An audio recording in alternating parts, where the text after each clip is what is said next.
Hi, good afternoon to all. Let's proceed further with the critical review form for the quantitative studies now. Now, earlier video gave you, I should say, introduction to critical appraisal tools. Then we have seen what would be the guidelines for going ahead with the critical appraisal tools for the qualitative studies. Though I haven't completed, I would be continuing my discussion immediately after this particular video of mine.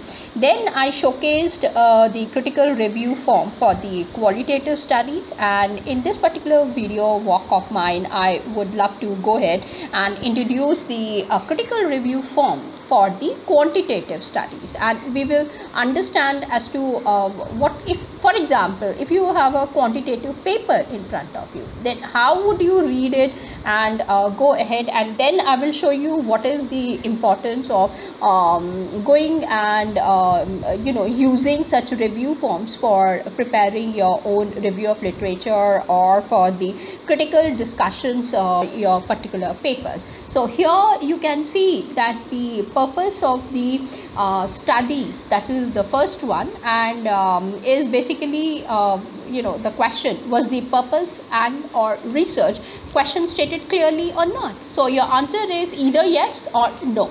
So the table has been divided into two parts. I would call on the left hand side, you can see all the questions which are there, which you are going to place them directly as it is in your Excel format, whereas right now you are making your own documentation. Therefore I'm looking forward for the format to be kept as it is. Then you will see on the right hand side would be your inputs while you are reading a particular paper.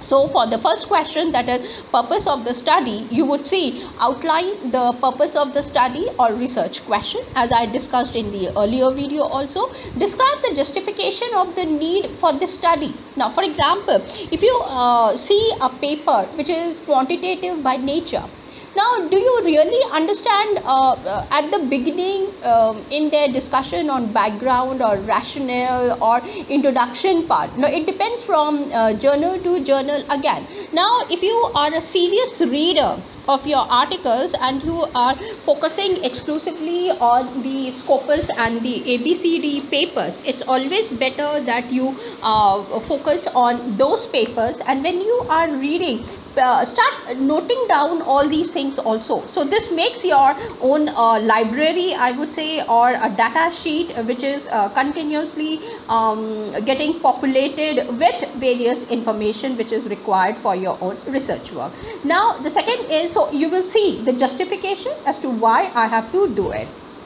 The second question, I don't have to tell you. Study design, we know whether it is cross-sectional or longitudinal, number one. If it is longitudinal, then we know it is time series. Under time series, you can go ahead and there are varieties of it. You can mention which one of them you are able to see. If it is, again, what do you call, the panel data, then find out whether it is for economics and public policy, exclusively public policies, or exclusively on economics itself. So find out what exactly is the study and how it is going ahead with that. Now coming to cross-sectional, we know that there are so many, again, bifurcations of it, and we have already learned what are the various studies that you can find it. Now apart from that, we have got the single cases, cohort cases, RCT cases are also there. The RCT stands for random clinical trials, I would say. Then single cases are also available, which you can, if you are from the school of the medicine, nursing and surgery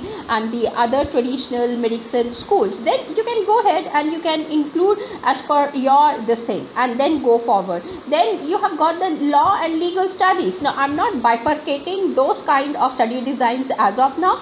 Maybe in future I will be able to discuss what would be the study design if we are looking for different schools of knowledge. Okay, so we will have to understand over there also under the cross-sectional and longitudinal what kind of things they are going to study and go ahead with their research and the analysis also.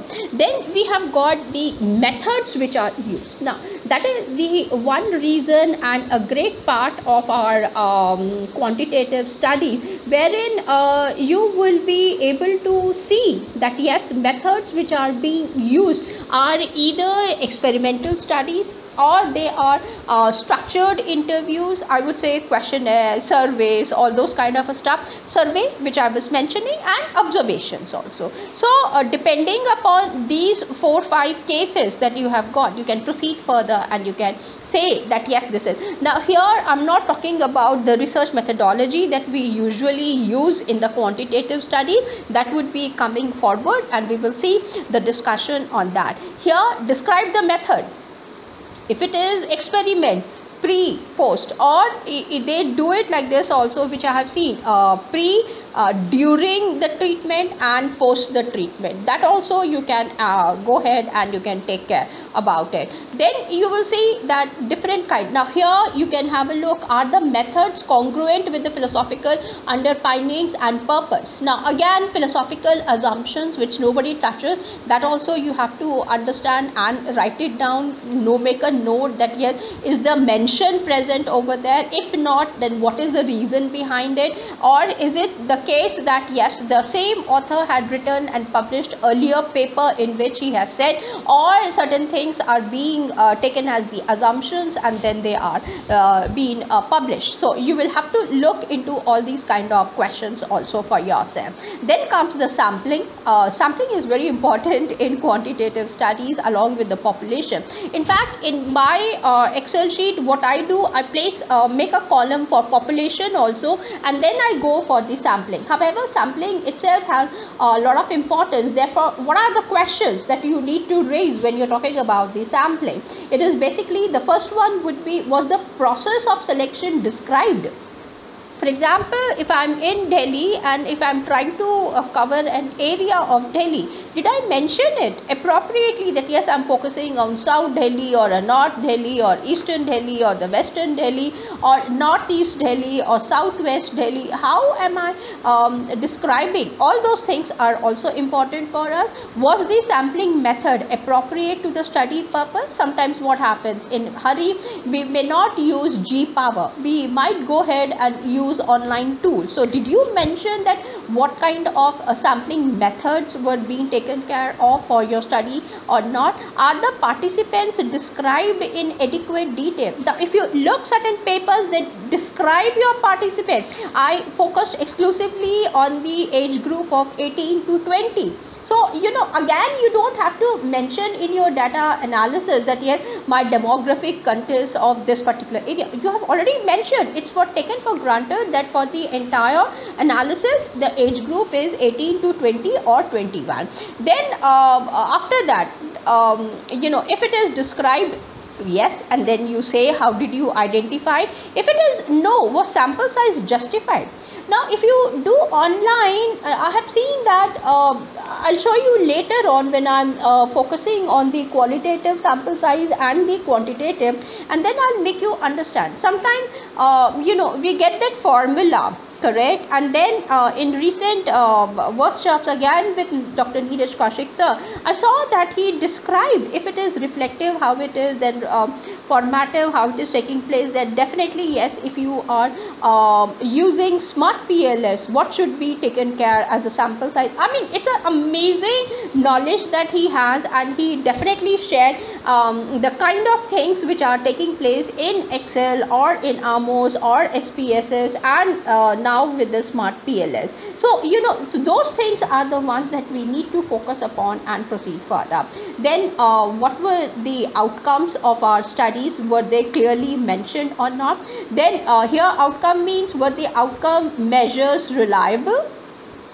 You see, nowadays we are I'm seeing that a lot of importance is being given to reliability and validity. So are in the measurement model, did they really talk about that? Were the outcome measures valid? So reliability and the validity question. So here comes in out here, if you are going for the clear cut clinical trials or the random clinical trial, then you will have to here specify frequency of outcome measurement, whether it is pre, post or a follow-up. Like, if you go for a treatment, before the treatment what was the condition of the patient, during the treatment, and treatment doesn't just consist of let's say for 5 minutes or 10 minutes. It may go for 1 month, 2 months, 6 months, 7 months, a year, or maybe 4 to 5. For example, if you go to a homeopathy doctor, now for homeopathy doctors, I'm saying there is never a full stop for the treatment. You just go to a doctor once, and doctor is talking to you in the conversation, and the medicines are given, and it's a continuous process.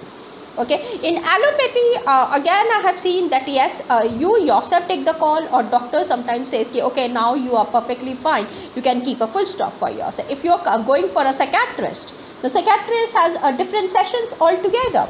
Now I know because I been attuned for the psychological sessions that we take, especially through Buddhism, and when we are taking those sessions, especially in yoga medicine or in Ayurvedic medicines, you are talking to the, or even in Tibetan, there are so many things, or if you go for the astrological medicine now, okay, or neurological medicine, now you will be looking at the scenarios in which you are talking, and you are trying to find out, get that information, retrieve the information from the patient who is sitting in front of you. So here all those things are coming in. Then comes the outcome areas, like is it self-caring or primary care? I mean, if you go to a school of nursing, there are variety of caring. Now I know because I love caring philosophy myself, and I was introduced to this particular philosophy through feminism and environmental ethics. Philosophy of environmental ethics. Now one of the characteristic feature which the I would say not the radical feminist but the liberal feminist plus the traditional feminist, and I am myself a liberal and traditional feminist myself, and I would say that if you consider yourself to be a female, and if you do not have this particular attitude of caring for others, you see, you cannot be labeled as a female. That is one of the I would say attribute for calling yourself as a female. Now because you see, caring comes in very naturally right at the beginning. I mean, I have seen even in small girls, the caring which they have towards their father or their mother or towards their siblings, you will see it's very, very different kind of a stuff. So caring, anyway, it has a lot of implications of its own. Then comes the productivity, leisure, etc. And did we mention the measures which are there? So they are talking about basically your measurement model. If I'm using those technical words, and recently, I mean, I have seen that in the workshops in higher advanced forms of the research methodology, they do talk about the measurement models, structural models, and how these things are coming in. Now, coming for the results. Now this is at the basic level, so I'm not going to introduce those kind of jargon at all. So at the basic level, these are some things that you need to understand and make a note for yourself. That's the proper appropriate reading. Okay, now results. After you have taken care of the earlier block, come to the next block. Results were reported in terms of statistical significance. First of all, I would say just see, significance comes later on. Were the statistics involved over there in terms of, let's say, descriptive statistics, or they are going in for chi-square, ANOVA, or they are coming to correlation? All these kind of discussions I'm talking about. If you have recognized yes, then you will say that yes, no, or not available, or not addressed. Sometimes it does take place, and we will see all the 4 categories from different papers that are being published over here. Then if it is statistical significance, come over to the right hand side of the block, and you will see what were the results. Were they statistically significant or not? If not statistically significant, was study big enough to show an important difference if it should occur? Now, significantly, if it is not there, then what other thing is available for us to understand and to document, record, and then proceed further? If there were multiple outcomes, was that taken into account for the statistical analysis? Now, some of the papers which I was trying to showcase to all of you, as I said, one of my favorite papers which I was able to see. Okay, now here comes the barriers of treatment, because for this particular paper I spent nearly a good time I had invested just to read, understand, and to find out what exactly he is giving us the information. And here, if you look at the tables that were presented in the paper or published in this particular paper, let me just go to page number 5 itself directly, and now I can showcase to you what all things. Now have a look what all things he has the table given to you. Study first, the author year, this is the citation, then comes study design and aim, which I was talking about,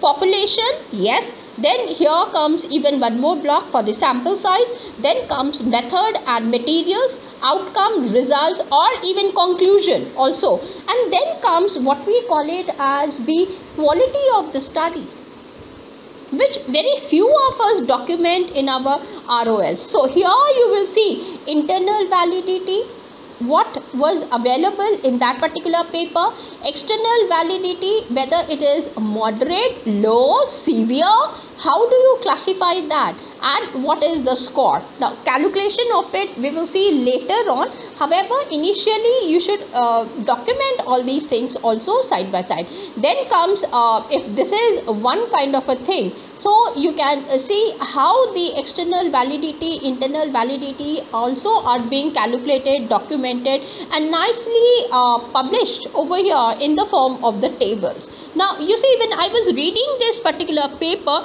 I said, oh my God, the details have been documented so well. Now tell me, if you are an editor of a paper, would you like to go away and say that yes, the person did not spend a lot of time with the quantitative studies? I think the person has done it. Now that's a fabulous work which I would say has been taken care of. Now here only column which is missing is for the gaps. Had I been there, and in my tables I always put the gaps, and we have already been introduced to quite a lot of varieties of the gaps. If you look around, you would see that the tables have already been shared, and Neeraj sir has already shared, I think, in one of his, where different varieties of gaps also have been discussed in length. So this is one thing. So let's move ahead and find out what is the other thing that I need to go ahead. So this takes place for the statistical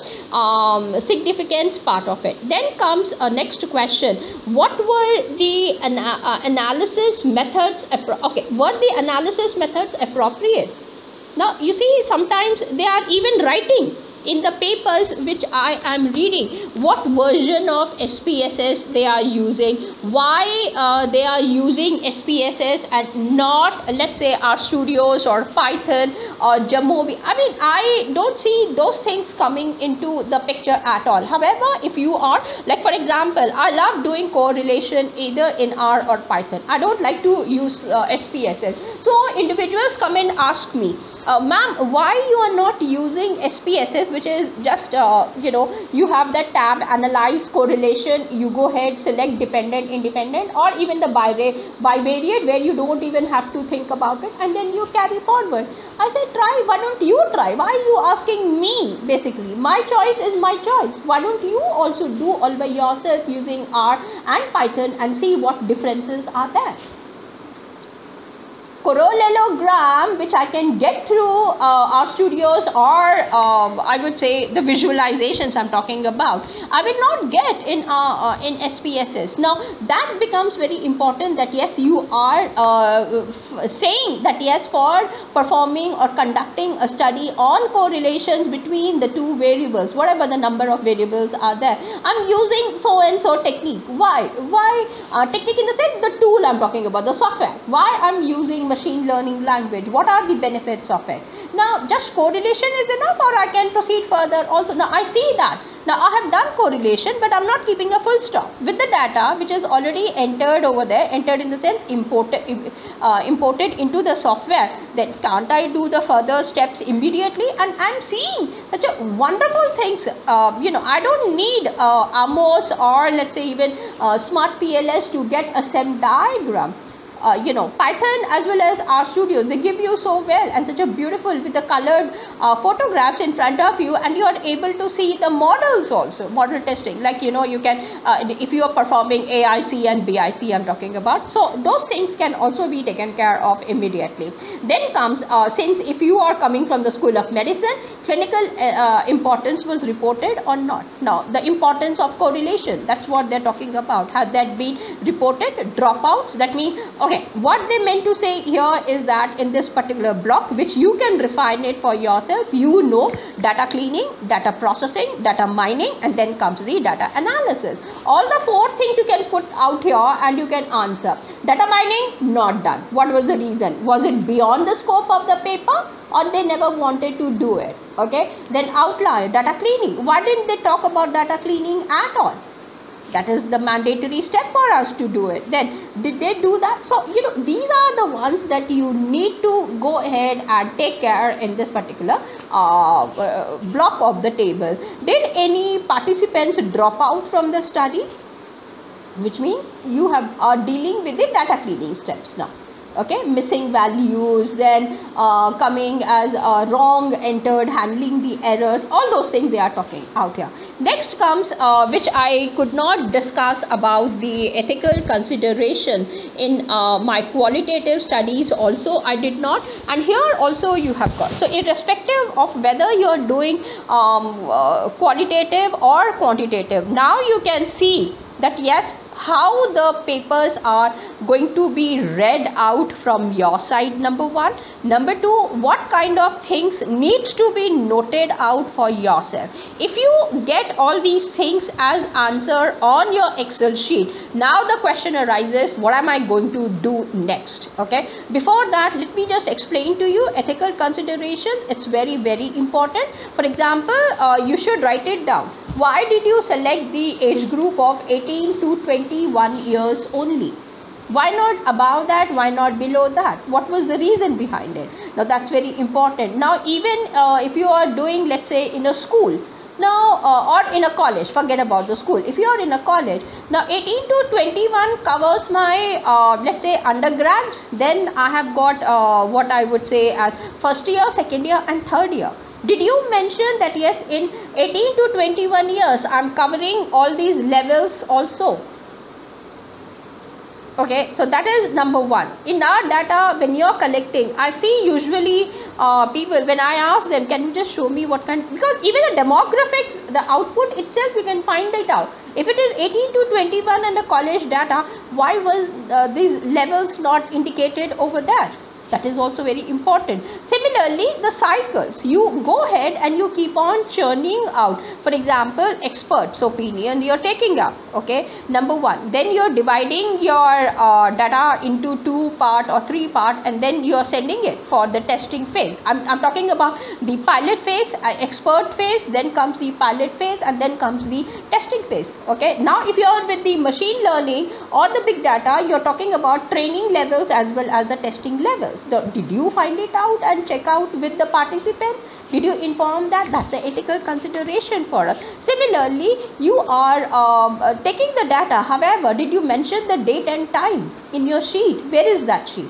Okay, so those are the ones that are, or if you are going to the school and you're collecting the data. Okay, now there are what we call it as levels, and there are also called as the cycles. So are you really documenting it? Why you did not document it? Now sometimes what happens is that data collection is being done in bilingual cases, for example English and Hindi. So did you make your questionnaire exclusively in English language, or did you make questionnaire even in English language also, or you combined both of them together? Now if you have combined, you should mention why did you combine it, number one, and whether the combination has exact values or not, or the differences were coming in. Those are the ethical things that needs to be addressed out here. Now what were the ethical issues which the researchers should have considered? As I told you, this is is one of them. And you can say that yes, some of the group of the students, they did it very quickly, whereas others were taking a lot of time, and that is the reason why that the duration of taking the data also should be matter to you, and you're supposed to keep that as a record for yourself. So these are the some of the things that you would see, especially in the quantitative framework, when you are going ahead and reading a particular paper. I think I'm not telling you for the data collection, so please do not confuse the critical review forms to be for the data collection. No, these are exclusively when you are reading a paper. So I'm going to put a full stop out here. We have seen the critical review form for the qualitative studies as well as for the quantitative studies. Now immediately after this video, I would progress further and continue my discussion on the guidelines of the critical appraisal form for both qualitative and quantitative, and what exactly do we mean that, so that they are totally impressed in your mind, you remember them while you are scrutinizing or reading a particular paper for yourself. So thanks a lot for watching this particular video, and let me get back to you with yet another one. Till then, thanks and take care. Bye.